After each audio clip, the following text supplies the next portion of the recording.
চিৎকার করা শুরু করছে যে হাসিনা পালাইছে। সারা রাত কেউ ঘুমায় নাই, সারা রাত সবাই ওই যে কারাগারের শিকড় ধরে ঝাঁকি দিতে দিতে বলেছে যে শেখ হাসিনা পালাইছে। আমরা কখনো ভাবি নাই যে আমরা এত অল্প সময়ের মধ্যে 19 দিনের মধ্যে, আমরা যদি 19 দিন কম সময় না, কিন্তু আমরা যে মামলায়, আমরা রাষ্ট্রদ্রোহিতার মামলায় আমরা ছিলাম, অস্ত্র মামলায় আমরা ছিলাম, আমরা কোনোভাবেই 19 দিনের মধ্যে আমরা বের হবো এটা আমরা চিন্তা করি না। অস্ত্র, লাঠি, বোমা এগুলো নিয়ে আমাদের পার্টি অফিসে রেখে তারা মিডিয়াকে খবর দেয়, মিডিয়াকে খবর দিয়ে বলে যে আমরা এখন সার্চ করবো বলে তারা যেখানে যেখানে অস্ত্র, বোমা, লাঠি রেখেছে সেখানে গিয়ে নাটক করে যে স্যার পাইছি। ওই জায়গায় তো টাকা নাই ভাই, পিসি বন্ধ, সব বন্ধ, টাকা আনতে পারতেছি না, বাইরে কিছু খেতে পারতেছি না, ক্যান্টিন বন্ধ, ওই খাবার তো খাওয়া যায় না, আপনার কিচকিচ করতেছে বালি। পরে নজরুল ভাই প্রথম, সে সাথে হয়তো বা কিছু টাকা তার ছিল, হ্যাঁ, ওইখান থেকে আমাকে সে প্রথম 1000 টাকা দেয়। ওই 1000 টাকাটা যখন হাতে নিলাম, মানে আমার অঝরে আমার চোখ দিয়ে আপনার পানি পড়ছিল। এবং ওইখানে যখন ছাত্র যারা ছিল ওনাকে জানতো না, ওদের হচ্ছে বাবা মা জানতোই না যে ওরা অ্যারেস্ট হয়েছে। আমার বাসা থেকে আমাকে 35,000 টাকা পাঠালো, আমি পাইলাম হচ্ছে 5200 টাকা কারারক্ষীদের মাধ্যমে বিকাশে টাকাটা আনতাম।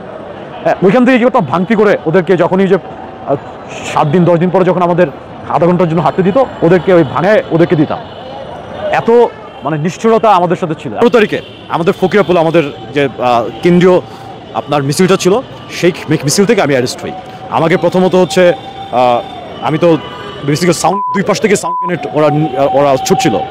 এক পর্যায়ে হচ্ছে আমি দৌড় দেওয়ার পরে আমার তো পাতলা একটা টি শার্ট ছিল, টি শার্টটা আমাকে যখন ধরে তখন আমি টি শার্টটা ছিঁড়ে ফেলে দৌড় দেওয়ার পর হচ্ছে আলটিমেটলি আমি তখন পড়ে যাওয়ার পর আমি তো অনেকটা উইক হয়ে যাই তখন। হ্যাঁ, উইক হয়ে যাওয়ার পরে আমি আর বেশি দৌড়াতে পারি নাই। আমাকে দুই পাশ থেকে এসে আপনার উঁচা করে ফেললো, দুইজন উঁচা করেই হচ্ছে ওইখানে আপনার বেদম আমাকে পিটালো। আমি ওদেরকে বলার চেষ্টা করলাম, কিছু এক্সকিউজ দেওয়ার চেষ্টা করলাম, কিন্তু ওরা শুনলো না। আমার এই যে 2 আঙ্গুল ভেঙে ফেললো, আপনার এই কোমরের রক এখানে একদম মারলো। মেরে হচ্ছে একজন আমাকে নিয়ে বললো যে আমার মরে যাবে।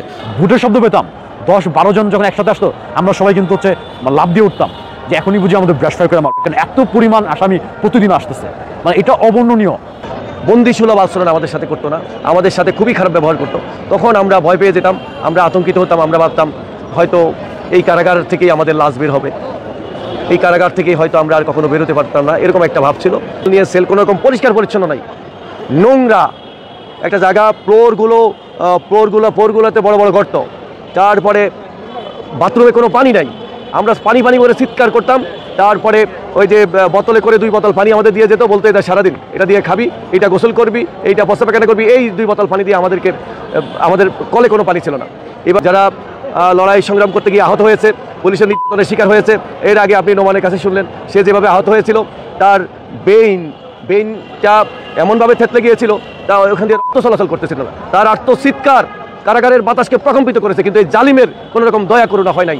রাতের যখন মধ্যরাত শেষ রাতের দিকে যখন ওর কান্নার চিৎকার শুনতাম, আমরা বসা থেকে উঠে দাঁড়িয়ে শিকল ধরে তাকে ডাকতাম, ভাই কি হয়েছে, তুমি ভালো হয়ে যাবা, আল্লাহকে ডাকো, এভাবে তাকে সান্ত্বনা দিতাম। এবং ওখানে আমরা কাপড় চোপড় নিতে পারি না, আমি কিন্তু এক কাপড়ে দীর্ঘদিন এক কাপড়ে ছিলাম। লাস্টে যখন পিসি চালু করছে তখন কিছু মানে কারারক্ষীদের টাকা পয়সা দিয়ে ম্যানেজ করে, অনেক টাকা পয়সা দিয়ে তারপরে হয়তো আমাদের একটু জামা কাপড় পাঠাইছে। রংপুরে আবু সাইদের যখন 2 হাত প্রসারিত করে বুক সেতিয়ে পুলিশের বুলেটের সামনে দাঁড়িয়েছিল, পুলিশ তার বুকটা ঝাঁঝরা করে দিয়েছিল। একজন নিরস্ত্র নিরপরাধ ছাত্র, যিনি তার অধিকারের জন্য কথা বলেছিলেন, ন্যায্য অধিকারের জন্য কথা বলেছিলেন, আর স্বৈরাচারের ফ্যাসিবাদের বুলেট তার বুকটাকে ঝাঁঝরা করেছিল। আবু সাইদ শহীদ হয়েছিল, চট্টগ্রামে ছাত্রদল কর্মী আকরাম শহীদ হয়েছিল। তখন আমাদের উপর নির্দেশ আসছিল যে তোমরা বিক্ষোভ মিছিল করো। আমরা প্রেস ক্লাব থেকে নয়াপল্টন বিএমপি অফিস পর্যন্ত, আপনারা জানেন, আমরা সেদিন বিক্ষোভ মিছিল করেছিলাম। শান্তিনগর বাজারের রোডে আমরা সেখানে আমাদের সব ম্যাক্সিমাম সহযোদ্ধাকে বিদায় দিয়ে অল্প কিছু সহযোদ্ধা আমরা বাসার দিকে যাচ্ছিলাম। সেই সময় ডিবি হারুন তার বাহিনী নিয়ে আমাদেরকে অ্যারেস্ট করে, শান্তিনগর বাজার রোড থেকে অ্যারেস্ট করে আমাদেরকে ডিবি অফিসে নিয়ে যায়। ডিবি অফিসে নিয়ে আমাদেরকে 4-5 ঘন্টা আমাদেরকে সেখানে সেই তার আয়নাগরের মতো করে রেখে তারপরে রাতে আমাদেরকে নিয়ে বের হয়ে নাইট অ্যাঙ্গেল মোড়ে এসে আমাদেরকে ডিবির গাড়ি থেকে নামিয়ে আমাদের হ্যান্ডকাপ খুলে দেয়। হ্যান্ডকাপ খুলে দিয়ে আমাদেরকে সামনে বাড়াতে বলে। আমরা তখন না বাড়িয়ে দাঁড়িয়ে থাকি। এক পর্যায়ে আমাদের কোমরের প্যান্ট এবং প্যান্ট ধরে জোর জবরদস্তি করে আমাদেরকে বিএমপি অফিসের দিকে নিয়ে যেতে থাকে এবং উল্টা পাশ থেকে তারা আমাদের সামনে সাউন্ড গ্রেনেড, ককটেল বিস্ফোরণ ঘটাতে থাকে। এবং তারা যখন ককটেল বিস্ফোরণ হয়, সাউন্ড গ্রেনেড বিস্ফোরণ হয়, তারা প্রথমে হাসি ঠাট্টা করে, পরে ধর ধর করে সামনে যায়। এভাবে করতে করতে তারা কয়েক দফা বোমা বিস্ফোরণ ঘটিয়ে আমাদেরকে পার্টি অফিসের সামনে নেয়। সেখানে পার্টি অফিসের সামনে গিয়ে আমাদের অফিসের বিদ্যুৎ বন্ধ করে দেয়, অফিসের তালা ভেঙে টর্চ লাইট দিয়ে, মোবাইলের লাইট দিয়ে তারা আমাদের খুঁজে সবগুলো সিসি ক্যামেরা ভাঙে আমাদের বিএনপির কেন্দ্রীয় কার্যালয়ের। ভেঙে তারা আমাদেরকে 3 তলায় যেখানে কনফারেন্স হয় সেই কনফারেন্স রুমে নিয়ে যায়। এবং যখন পুরো ভবনটি অন্ধকারাচ্ছন্ন হয় এবং সব সিসি ক্যামেরা ভাঙা হয়, তখন তারা অস্ত্র, লাঠি, বোমা এগুলো নিয়ে আমাদের পার্টি অফিসে রেখে তারা মিডিয়াকে খবর দেয়। মিডিয়াকে খবর দিয়ে বলে যে আমরা এখন সার্চ করবো বলে তারা যেখানে অস্ত্র, বোমা, লাঠি রেখেছে সেখানে গিয়ে নাটক করে যে স্যার পাইছি। তারপরে সেখানে মিডিয়াগুলো হুমড়ি খেয়ে পড়ে।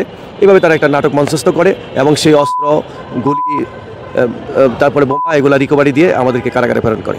আমরা পরের দিন আমাদেরকে আদালতে তোলা হয়। আদালতে 2 দিনের রিমান্ড মঞ্জুর করে আবার আমাদেরকে ডিবি অফিসে নিয়ে আসা হয়। ভয়, আতঙ্ক এবং নির্যাতন। এরপরে 2 দিন পরে আমাদেরকে নিয়ে যাওয়া হয় কারাগারে। সেখানে গিয়ে আমাদেরকে এমন একটা ভাব করা হয়, মনে হয় যে আমরা মানে শত মানুষ হত্যা করে এসেছি, আমরা অনেক বড় অপরাধী, এমন একটা ভাব করে আমরা যেখানে যাই আমাদেরকে মানে আলাদা রাখে, কারোর সাথে কথা বলতে দেয় না। আমি একটা মানে টমার মধ্যে চলে গেল, আসলেই হচ্ছে কিনা স্বপ্নের মতো। পরে আমি বললাম, ওই হাফিজকে বললাম, ওটা অজু কর। বলছে কেন ভাই? আমি আগে অজু কর। পরে ও অজু করলো। আমি বললাম ভাই কী হয়েছে? আমি বললাম হাসিনা পলাইছে, হাসিনা গেছে। ও অজোরে কান্না শুরু করলো। ওকে আমি কোনোভাবে মানে কন্ট্রোল করতে পারছি না। ওকে তো আপনার এই যাত্রাবাড়ি থেকে অ্যারেস্ট করেছে। যখন ও বলছিল যে ও হচ্ছে হাফেজ, তখন পুলিশ ও আরো বেশি মাত্রা বাড়াই দিয়েছিল। ওর মাথার মধ্যে টানা হচ্ছে মানে বুট দিয়ে লাথি মারছিল। এই মেমোরিও কখনো ভুলতে পারে নাই। যতবার ওর সাথে আমার কথা হয়েছে ততবার এই জিনিসটা আমাকেও আমার সাথে এই গল্পগুলো করেছে ভাই, কীভাবে অবর্ণনীয় নিষ্ঠুরতা ওর সাথে হয়েছে। পরে নামাজ পড়লাম। নামাজ পড়ার পর তো আমার তো তখন শব্দ হচ্ছি না, কোনো শব্দ করতে পারছি না। আমার 2 চোখ দিয়ে অঝরে পানি পড়তেছে। চিৎকার করা শুরু করছে যে হাসিনা পালাইছে। সারা রাত কেউ ঘুমায় নাই। সারা রাত সবাই ওই যে কারাগারের শিকড় ধরে ঝাঁকি দিতে বলেছে যে শেখ হাসিনা পালাইছে। এবং সকালবেলায় আর কোনো বাধা, কোনো মানে কারাগারের আর কোনো কিছুই যেন মানতে চাচ্ছিল না। মানুষ ওই যে জেলখানার সম্বল, থালাবাটি কম্বল, যে একটা থালার একটা বাটি থাকে, এটা আপনি দেখলে কোনোদিন বুঝবেন না যে কোনো মানুষ এটাতে করে খাবার খেতে পারে, এরকম একটি বাজে একটা জিনিস। তো এইটাতে বাজানো না, এটা দিয়ে সবাই বাজিয়ে তারপরে সবাইকে আটকে রেখেছে, কাউকে কোনোভাবে বেরোতে দেয় না। কিন্তু মানুষ তো মানে বের হওয়ার জন্য পারে না, ভেঙে বের হবে। আন্তরিক কৃতজ্ঞতা জানাই, গভীর কৃতজ্ঞতা জানাই এবং তাদের আত্মার মাগফিরাত কামনা করছি। আল্লাহ তাদের শান্তিতে রাখুক, যারা জীবন দিয়ে এই দেশ থেকে ফ্যাসিবাদ মুক্ত করেছে। এবং তাদের মা বাবা, ভাই বোন, আত্মীয় স্বজনের প্রতি আমাদের কৃতজ্ঞতার অশেষ কৃতজ্ঞতা। যারা আহত হয়েছে তাদের প্রতি কৃতজ্ঞতা। তারা হয়তো আহত না হলে, তারা আত্মবলিদান না করলে, শহীদ না হলে আমরা মুক্ত হতাম কিনা আল্লাহ ভালো জানে।